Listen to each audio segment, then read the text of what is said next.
बिस्मिल्लाहिर्रहमानिर्रहीम। रिज़्क में बरकत आ जाए, वक्त में बरकत आ जाए और आपकी जिंदगी बागो बहार हो जाए। बहुत ही आसान और बड़ा ही मुख्तसर और बड़ा मौसर ये वजीफा है। अगर आप करेंगे तो इंशाअल्लाह दुआएं देंगे।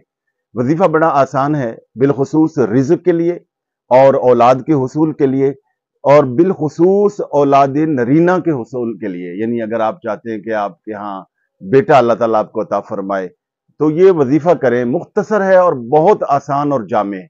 फजर की सुन्नतें पढ़ें और 2 रकात नमाज सुन्नतें पढ़ के दोनों तरफ सलाम फेर के अत्तहियात पे बैठकर फर्ज पढ़ने से पहले 3 मरतबा दुरूद पाक पढ़ना है, 90 मरतबा बिस्मिल्लाहिर्रहमानिर्रहीम और 101 मरतबा अस्तगफिरुल्लाह रब्बी और फिर 3 दफा दुरूद शरीफ। यानी अव्वल आखिर 3 दफा दुरूद पाक, दरमियान में बिस्मिल्लाहिर्रहमानिर्रहीम और अस्तगफिरुल्लाह रब्बी 101 मरतबा।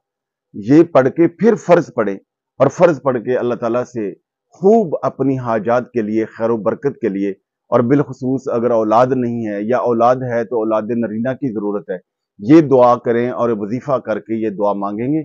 इंशाअल्लाह अज़ीज़ आप देखेंगे कि आपकी जिंदगी में बहुत ज्यादा खैर बरकत आ जाएगी। मामलात में, रिस्क में अल्लाह ताला वक्त में बरकत अता फरमाएगा और औलाद के सिलसिले में अल्लाह ताला आपको खुशियां दिखाएगा। बहुत शुक्रिया।